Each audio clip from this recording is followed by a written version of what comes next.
guys, this is Parr here, and welcome to another Minecraft video. Today, I am talking about some of the new features that we've had introduced as part of Title Update 53, and it's specifically with regards to the kind of, like the controller layout and the kind of, those kind of features. So, obviously, we know it as the kind of button mapping feature that they've now introduced to Minecraft console editions, which is something I have been wanting for a while, and there's one main reason for that, which of course I'll get into as well.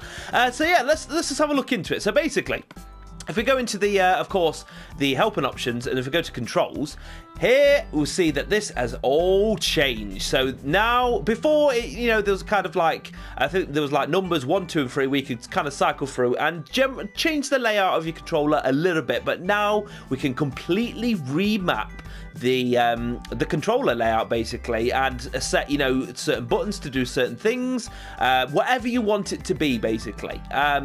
The only things you can't change basically are the look and the kind of move sprint, which are the movement of the the left and right sticks on any controller, because that's the standard. Obviously you can southpaw and and just, I think that does move it around, does it? Yeah, as you can see they're switching around. So that's basically, if you're left-handed, it will be handy. Obviously you can invert look, but the good thing about it is, like I say, you can literally just change the things up and assign things to different things. And obviously if you completely mess up and start assigning things and you've gone all wrong, if you just want it quickly back to how it was before because you don't like it, then obviously you just click reset to default. So I'm just going to do that now because there's only one thing that I've changed, but I can obviously change that back.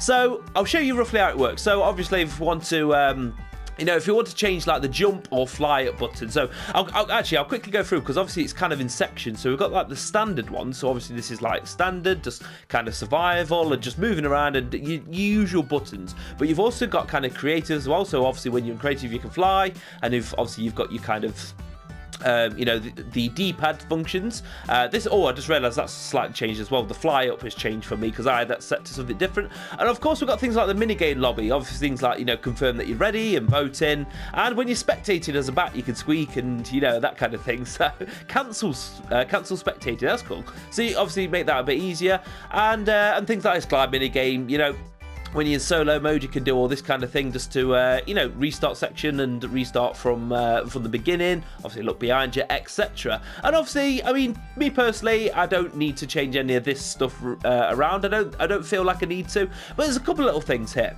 And of course, yes, the pick block function. That's a new feature that's been added as Title Update 53, and which basically allows that in creative mode, you can go and pick up any block, from the map, and it'll put it straight in your hotbar rather than you having to go into like the creative menu and sift through all of the different blocks. So that's really handy, and by default that is it's unassigned from a button, but we'll have a look into that. So what I'll do is, one of the things I'm just going to change, like let's just change this there. So all you have to do is you select it, and then obviously it comes up like that, and then you press whichever button you want to change it to. So originally it was X, so I'm going to change that to right trigger.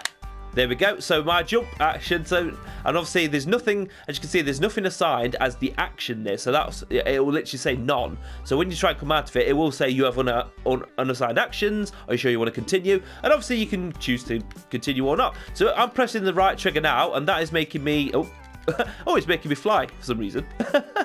It must have assigned it something, I don't know. But I'm automatically flying now for some reason. This is so weird.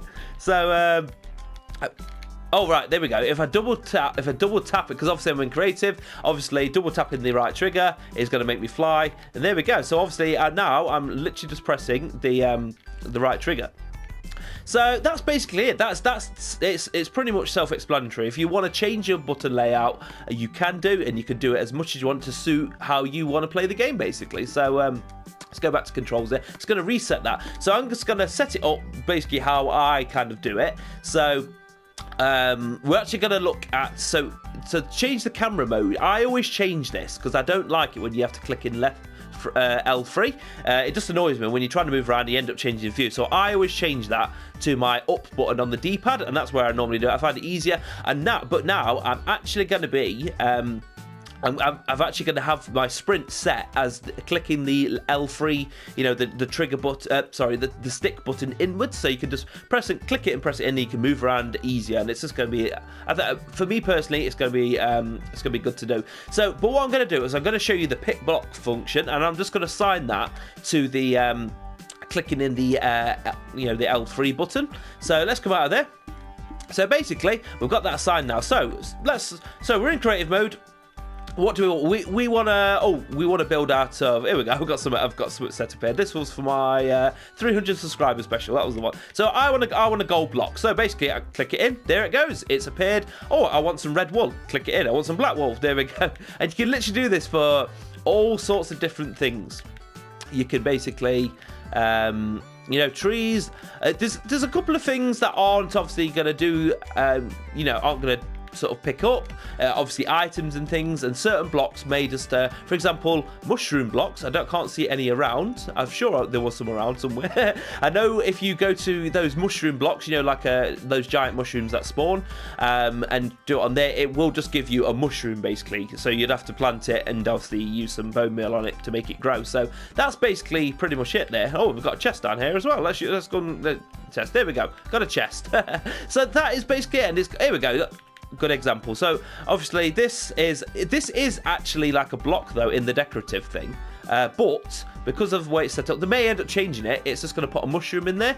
So yeah, that's basically that. So that's pretty much that explained. It's very, very simple to use, the pick block function, and it's great for creative builders, and it's just going to come in handy for, you know, making things a lot faster. You can just, that's it, and you can pick up grass, you can pick up flowers, that's it, and that's it. Obviously, if your hotbar's full, whatever you're kind of hovering over, if you want to pick something else, it will replace it. So if I just kind of replace that with dirt, if you've already got it picked up, it looks like it actually just switches to whatever that is. So it's going to kind of drop that.